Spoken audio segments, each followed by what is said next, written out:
Prayag study group.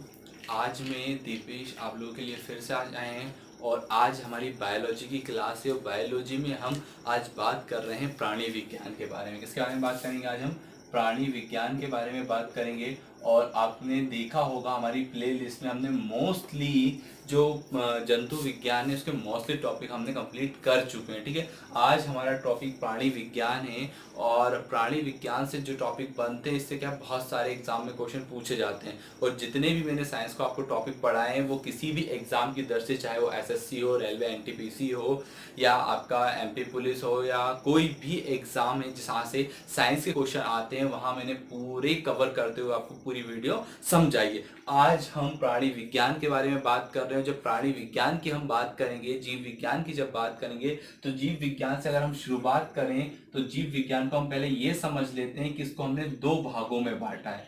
भाई जीव विज्ञान को कितने भागों में बांटा है? दो विज्ञान में बांटा है। एक है हमारा जंतु विज्ञान, ठीक है, और एक है वनस्पति विज्ञान। ठीक है, वनस्पति विज्ञान। जीव विज्ञान को दो भागों में बांटा है। एक जंतु विज्ञान, इसे हम प्राणी विज्ञान भी कह सकते हैं, और ये क्या आपका वनस्पति विज्ञान है। भाई जंतु विज्ञान में अध्ययन किसका किया जाता है? जंतुओं का अध्ययन किया जाता है। और वनस्पति में किसका अध्ययन किया जाता है? वनस्पति में पेड़ पौधों का अध्ययन किया जाता है। ठीक है, दोनों से पहले ना, सबसे पहले आपको याद होगा जो सबसे पहले अरस्तु ने ना, आप लोगों ने पढ़ा होगा, सबसे पहले अरस्तु ने सन 340 ईसा पूर्व में ना, 340 ईसा पूर्व में जंतु जंतु इतिहास नामक पुस्तक, जंतु इतिहास नामक पुस्तकों को लिखा था, जिसमें आपके जितने भी जंतु उनका वर्गीकरण किया गया था। इसलिए जंतु विज्ञान का जनक किनको कहा गया? जंतु विज्ञान का जनक कहा गया अरस्तु को कहा गया, क्योंकि सन 340 ईसा पूर्व में उन्होंने जंतु इतिहास नामक बुक लिखी थी। ठीक है, इसके बाद हम उसके टैक्सोनॉमी, अगर जंतु के हम टैक्सोनॉमी की हम बात करें तो टैक्सोनॉमी यानी वर्गीकरण की बात करें तो इसका जो वर्गीकरण है, जो इस वर्गीकरण में इसके 10 संघ है यानी 10 फाइलम है। ठीक है, 10 संघ है। अब क्या हुआ, जो वर्गीकरण है सन 1735 में वर्गीकरण किसने किया? ठीक है, तो सन 1735 में कैरोलिस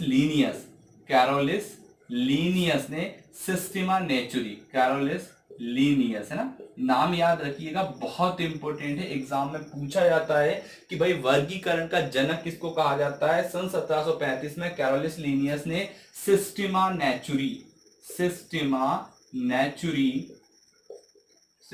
नेचुरी नामक पुस्तक लिखी थी, जिसमें 4000 से अधिक प्रजातियों का वर्णन है। 4000 से अधिक प्रजातियों का वर्णन है। इस कारण वर्गीकरण का जनक किसको कहा गया? कैरोलस लीनियस को कहा गया। ठीक है, आप बिल्कुल समझते जाएगा। मैं आपकी जो इसकी पीडीएफ लिंक रहेगी मैं आपको सेंड कर दूंगा ना, समझ से आएगा सिर्फ आप लोग। अब क्या हुआ, जब इसको 10 भागों में बांटा गया तो इससे पहले इसे दो भागों में अलग अलग बांटा गया। एक बांटा एक कोशिकीय जीव, किससे बांटा? एक कोशिकीय जीव, और दूसरा था बहुकोशिकीय जीव। ठीक है, यूनिसेल्युलर और मल्टीसेल्युलर। ठीक है, बहुकोशिकीय जीव। अब आपको इसमें एक सिंपल सी चीज है कि एक कोश के जीव उनको कहते हैं जो एक कोशिकाओं के बने होते हैं। एक कोश के जीव को कहलाते हैं जो एक कोशिका, और जो एक से अधिक कोशिका के बने होते हैं वो क्या कहलाते हैं? वो कहलाते हैं बहुकोशिकीय कहलाते हैं। ठीक है, अभी मैंने आपको बताया था कि इनको कितने फाइलम में बांटा गया? 10 है ना, 10 संघ में बांटा गया। उनमें से जो एक प्रोटोजोआ संघ है, कौन सा संघ? प्रोटोजोआ संघ। ठीक है, वो अकेला प्रोटोजोआ संघ कहा एक कोशिकीय जीव के अंतर्गत आता है। बाकी जो और 9 संघ है, चाहे वो पेरिफेरा हो, कॉर्डेटा हो, जितने 9 संघ है वो किस में आते हैं? बहुकोशिकीय जीव में आते हैं। 10 संघों के बारे में, और 10 संघ में सबसे पहले नाम आता है प्रोटोजोआ संघ का। ठीक है, समझिएगा। सबसे पहले हम बात करते हैं प्रोटोजोआ संघ। जो प्रोटोजोआ संघ है, तो मैंने बताया इस प्रोटोजोआ संघ को कहाँ रखा गया है? एक कोशिकीय जीव में रखा गया है। ठीक है, इस शब्द का प्रयोग किसने किया था? ठीक है, बिल्कुल इंपॉर्टेंट पॉइंट लिखवाते जाऊंगा। इस शब्द का प्रयोग सबसे पहले किया था गोल्डफस्ट ने। किसने किया था? गोल्डफस्ट ने शब्द का सबसे पहले प्रयोग किया था। इसमें साधारणतः जीव होते हैं ना, जो सूक्ष्म जीव होते हैं, एक कोश के जीव होते हैं, वो इसके अंतर्गत आते हैं। दूसरा, इनमें टिश्यू नहीं पाए जाते। इनमें क्या नहीं पाया जाता? टिश्यू नहीं पाए जाते। और आपको मैंने बताया जो हमारे अंग बनते हैं, ऑर्गन बनते हैं, वो ऊतक के कारण, टिश्यू के कारण ही बनते हैं। जब हमारे शरीर में टिश्यू नहीं होगा तो अंग भी नहीं होगा, ठीक है ना। तो जिनके शरीर में टिश्यू नहीं होता उनमें अंग भी नहीं होगा। जो जीव की जो बाहरी सतह होती है, इसमें जो प्रोटोजोआ संघ में, ठीक है, इस प्रोटोजोआ संघ में जो जीव होते हैं वो अपनी बाहरी सतह, है ना, ये जो बाहरी सतह होती है उसी से वह श्वसन और उत्सर्जन का काम करते हैं। श्वसन और उत्सर्जन का काम वो किससे करते हैं? बाहरी सतह से ही करते हैं, ठीक है। दूसरा हम बोलेंगे कि भाई ये कौन से जीव होते हैं? तो ये होते हैं स्वतंत्र और परजीवी। कौन कौन से?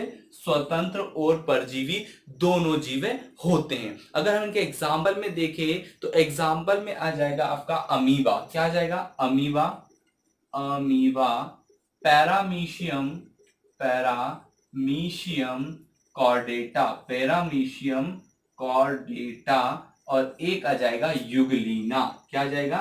युगलीना, ठीक है। जो आपका पैरामीशियम कॉर्डेटा होता है इसको हम चप्पल जंतु के नाम से भी कहते हैं। और जो युगलीना होता है, युगलीना, इसे हम कहते हैं ग्रीन प्रोटोजोआ। क्या कहते हैं इसको? हम ग्रीन प्रोटोजोआ कहते हैं। और एक और है आपका ट्रिपैनोसोम, ट्रिपैनोसोम गैम्बसिया, ट्रिपैनोसोम गैम्बसिया, ठीक है। ट्रिपेनोसोम जो गैम्बसिया है ये एक ऐसा एक कोशिकीय जीव है जिसके कारण सोने की बीमारी, मैंने मानव रोग पढ़ाया था, उसमें सोने की बीमारी होती है, जो होती है सीसी मक्खी। वाहक कौन होता है? सीसी मक्खी होता है, लेकिन उसमें जो परजीवी होता है, जो प्रोटो जो होता है, वो कौन है? ट्रिपेनोसोम गैम्बसिया होता है, ठीक है। तो इतना समझ में आया। ये हमने किसकी बात की?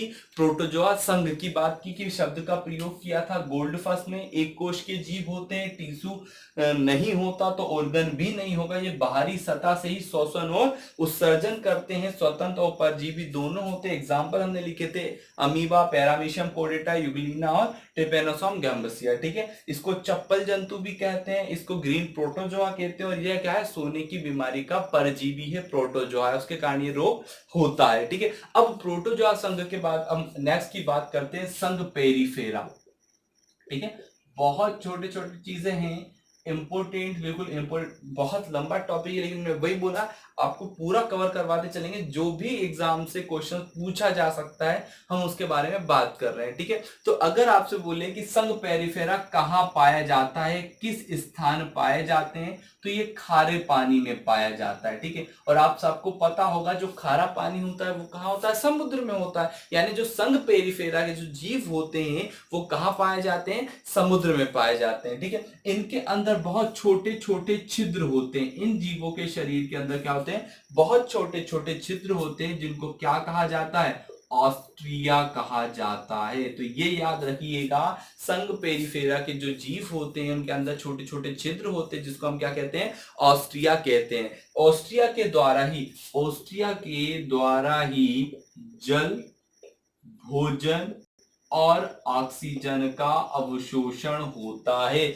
यानी जो ग्रहण करते हैं जल का, भोजन का और ऑक्सीजन का, वो किसके द्वारा करते हैं? वो ऑस्ट्रिया के द्वारा ही करते हैं। इनका जो आकार होता है, अब ये भी याद रखिएगा कि इनका जो आकार होता है वो कैसा होता है? अनियमित होता है। इनका आकार नियमित नहीं होता। जैसे आप लोग, जो हम मनुष्य लोग हैं, उनका आकार नियत है, 2 हाथ है, 2 पैर है, और किस जगह कौन सा ऑर्गन आना है वो सब नियत है। लेकिन इनका जो है वो अनियमित है, ठीक है। इस कारण ये कोई भी एक जगह से दूसरी जगह नहीं जा पाते। इनका आकार अनियमित होने के कारण ये एक स्थान से दूसरे स्थान तक नहीं पहुंच सकते, ठीक है। इसमें जो जीव होते हैं, इसमें जो जीव होते हैं उनको क्या कहा जाता है? स्पंज कहा जाता है। कैसे जीव कहते हैं इनको? स्पंज कहा जाता है। और इनके एग्जाम्पल की अगर हम बात करें तो साइकन, साइकन, यू स्पंजिया, और एक होगा स्पंज जिला, स्पंजिला। ठीक है, देखो यहाँ तो स्पंज स्पंज आया, इसको याद रख सकते हो। ये साइकन एग्जाम्पल याद रखना है कि ये समुद्र खारे पानी में पाया जाता है, छोटे छोटे छिद्र होते हैं जिनको हम ऑस्ट्रिया कहते हैं। और ये क्या जल, भोजन और ऑक्सीजन का अवशोषण करते हैं। अनियमित आकार के कारण एक स्थान से दूसरे स्थान नहीं पहुंच पाते और इनको क्या स्पंज के नाम से भी कहा जाता है। साइकन, यू स्पंज, स्पंजिला इसके एग्जाम्पल। करते हैं अगले संघ के बारे में। हमने प्रोटोजोआ के बारे में बात करी, हमने संघ पैरीफेरा के बारे में बात करी। अब बात करते हैं हम सिलेंट्रेटा के बारे में। ठीक है, तो जो संघ सिलेंट्रेटा होता है उसे हम क्या क्या उसके बारे में, उसके लक्षण क्या होते हैं, कैसे हम उसे पहचान सकते हैं। ठीक है, तो सिलेंट्रेटा, ठीक है, जो सिलेंट्रेटा होते हैं उनको क्या कहा जाता है, उनको प्रवाल जंतु भी कहा जाता है। क्या कहा जाता है, प्रवाल जंतु कहा जाता है। एक और उनका नाम है निडेरिया। क्या नाम है उनका, निडेरिया, या फिर उनको क्या कहा जाता है, निडेरिया कहा जाता है। ये भी कहाँ पाए जाते हैं, खारे पानी में पाए जाते हैं, यानी कि समुद्र में पाए जाते हैं। ये भी कहाँ पाए जाते हैं, समुद्र में, खारे पानी में पाए जाते हैं। एक और आपको याद रखना है कि भाई इनके भोजन के लिए क्या होता है, तो धागे नुमा एक संरचना होती है। धागे के समान क्या होती है, संरचना होती है। धागे से एक संरचना होती है जो आने वाले कीट होते हैं उनको वो अपने ओर आकर्षित करता है, उसको बंद करके उससे वो अपने भोजन का अवशोषण करता है। तो उसमें धागे नुमा संरचनाएं होती है जिससे वो अपने भोजन का क्या करता है, अवशोषण करता है। अब दूसरा, अंदर रक्त नहीं होता लेकिन फिर भी ये श्वसन करते हैं। ठीक है, धागे नुमा संरचना हो गई, इसके अंदर ब्लड नहीं होता लेकिन फिर भी ये श्वसन करते हैं। इसमें कोई तंत्र नहीं पाया जाता है, सिस्टम नहीं पाया जाता, जैसे रक्त परिसंचरण तंत्र नहीं होता, उत्सर्जन तंत्र नहीं होता, श्वसन तंत्र इनके अंदर नहीं होता है। तो कोई भी तंत्र इनके अंदर नहीं पाया जाता है। ठीक है, आगे हम देखिए तो एक होता है ग्रेट बैरियर रीफ। किसका, ग्रेट बैरियर रीफ। और अगर आपको याद हो तो मैंने बायोडायवर्सिटी, जैव विविधता में इसके बारे में पढ़ा है पूरा अच्छे से। पूरी उसकी क्लास, जैव विविधता पर क्लास मैंने आपको दी है, तो आप चाहें तो मैं प्लेलिस्ट में उसके लिंक देंगे तो आप उसे भी पढ़ सकते हैं। तो ग्रेट बैरियर जो रीफ आपको पता होगा, पढ़ा हो, तो ये कहाँ पाया जाता है, ये पाया जाता है ऑस्ट्रेलिया में। ठीक है, और भैया एक बार दोस्तों क्वेश्चन ये भी पूछा गया कि ग्रेट बैरियर रीफ या फिर जो प्रवाल भित्ति होती है इसका निर्माण किससे हुआ है, तो इसका निर्माण हुआ है कैल्शियम कार्बोनेट के स्त्रावण से। किससे हुआ है, कैल्शियम कार्बोनेट के स्त्रावण से हुआ। अगर एग्जाम्पल की बात करें तो एग्जाम्पल देखिएगा, एक है हाइड्रा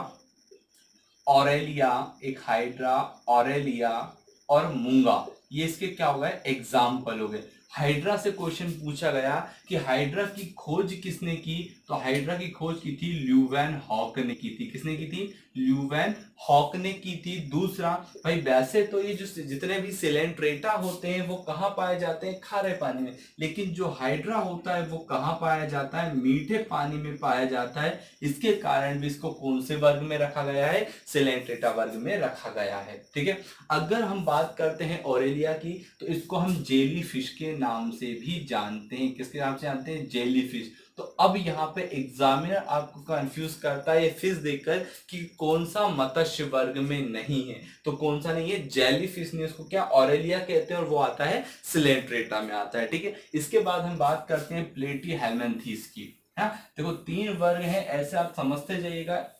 ठीक है, क्योंकि एग्जामिनर पता नहीं कहां से पूछ ले, हमें पूरा कवर करते, इससे एक क्वेश्चन जरूर बनता है, पूरा कवर करते हुए पढ़ना है। तो हम यहाँ बात कर रहे हैं प्लेटी हेलमेंथीस की बात कर रहे हैं। और जो प्लेटी हेलमेंथीस होता है इसको हम कहते हैं चपटे क्रमी। ठीक है, चपटे क्रमी भी इनको कहा जाता है। अब ये जो चपटे क्रमी होते हैं वो नाम से ये चपटे यानी चिपकना। ठीक है, तो ये अपने भोजन पर दूसरे पर आश्रित होते हैं, जैसे मनुष्य, पालतू पशु, जंगली जानवर, इन पर ये अपने भोजन के लिए क्या होते हैं, आश्रित होते हैं, यानी इनको क्या कहा जाता है, परजीवी कहा जाता है। ठीक है ना, तो भाई और दूसरा, अब परजीवी कहा जाता है, आप ये भी कह सकते हो कि इनके अंदर आहार नाल नहीं होता, इनके अंदर आहार नाल नहीं होता, ये अपने भोजन के लिए किसी अन्य जीव पर निर्भर रहते हैं। अब मैंने अन्य जीव आपको बताया, चाहे वो मनुष्य हो, पालतू जानवर हो या जंगली जानवर हो। ठीक है, अगर हम इसके एग्जाम्पल की बात करें तो एक हो जाएगा प्लेनेरिया, प्लेनेरिया और एक हो जाएगा आपका फैसियोला। प्लेनेरिया और फैसियोला, ये दोनों इनके क्या हो गए, एग्जाम्पल हो गए प्लेटी हेलमेंथीस के यानी चपटे क्रमी के। ठीक है, अब दूसरा हम बात करते हैं एल्केमेंथीस। एल्केमेंथीस के बारे में बात करेंगे। ठीक है, बहुत छोटा है, ये छोटे छोटे कॉन्सेप्ट जिससे एग्जाम्पल बहुत कम आते हैं लेकिन हमें पढ़ना है। एल्केमेंथीस जो होता है इसे हम गोल क्रमी भी कहते हैं। ठीक है, अब यहां आप कंफ्यूज हो जाओगे कि चपटे क्रमी किसको कहते हैं, गोल क्रमी। तो जो चपटे क्रमी है उसको हम कहेंगे प्लेटी हेलमेंथीस कहेंगे। ठीक है, और जो एल्केमेंथीस है इसको हम क्या कहेंगे, गोल क्रमी कहते हैं। ठीक है, ये आपको दोनों रहते हैं, ये स्वतंत्र भी रहते हैं और परजीवी भी रहते हैं। स्वतंत्र यानी अपने भोजन के लिए किसी और पर आश्रित ना हो, परजीवी जो अपने भोजन के लिए दूसरों पर आश्रित होते हैं। ठीक है, और इसका एग्जाम्पल है थ्रेड वर्म। ठीक है, थ्रेड वर्म, जिसका एग्जाम्पल याद रखिएगा, इसका एग्जाम्पल थ्रेड वर्म है, फैसियोला और अंग कौन सा है। ठीक है, अभी तक हमने देखा है प्रोटोजोआ, पैरिफेरा, ठीक है, सेलेंट्रेटा, प्लेटीहेलमिन्थीस और एस्केलमिन्थीस के बारे में। ठीक है, अब जो अगला हम देखेंगे वो देखेंगे एनिलीडा के बारे में। किसके बारे में, जो नेक्स्ट जो आपका संघ है वो है एनिलीडा। ठीक है, एनिलीडा। अब जो एनिलीडा संघ के जीव होते हैं वो जल में भी रह सकते हैं और स्थल में भी रह सकते हैं, है ना, जल में भी रह सकते हैं, स्थल में भी रह सकते हैं। वो स्वतंत्र जीवी भी होते हैं और परजीवी भी होते हैं।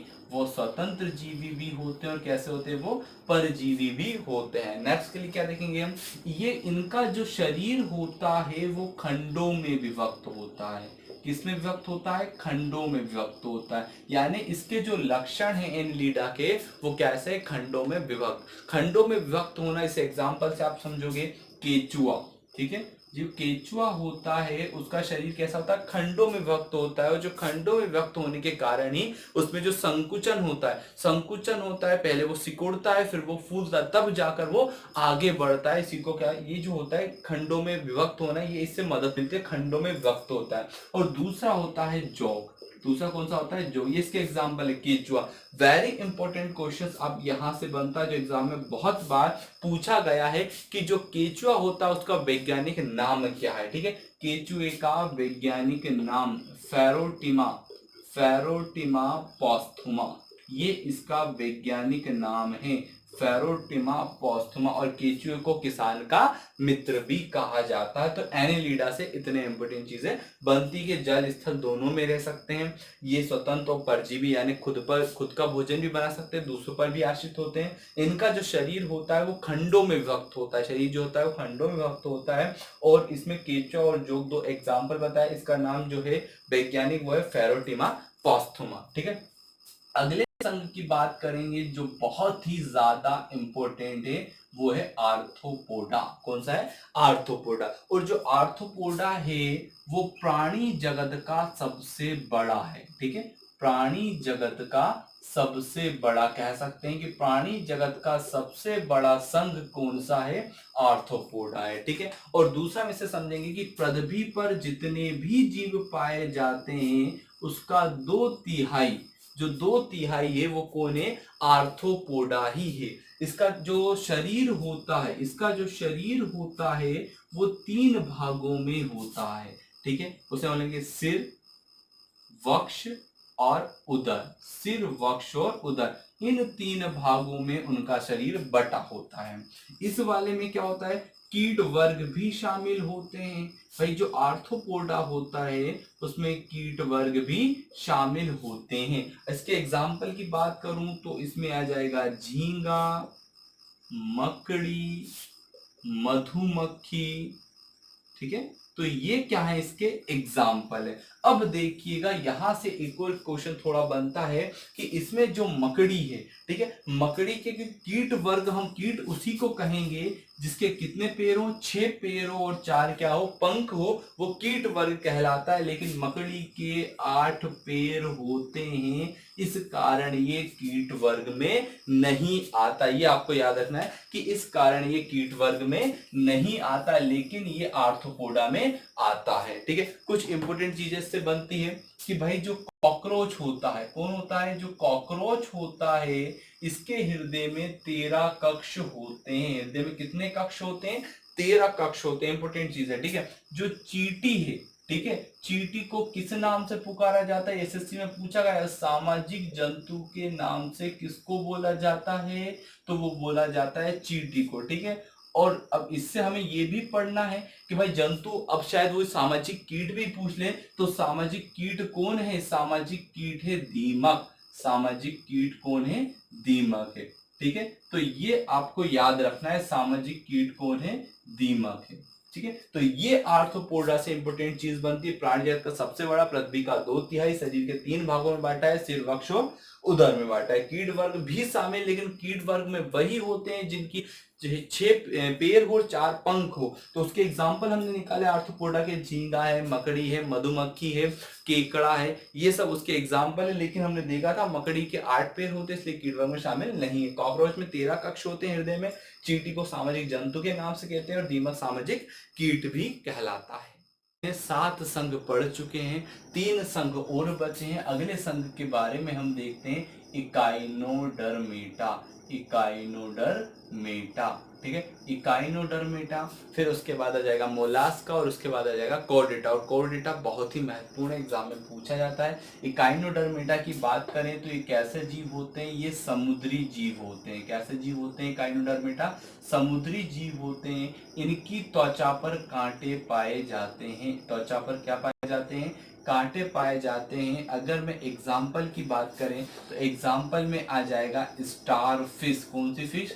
स्टार फिश आ जाएगा। एक आ जाएगा समुद्री आर्चीन। क्या?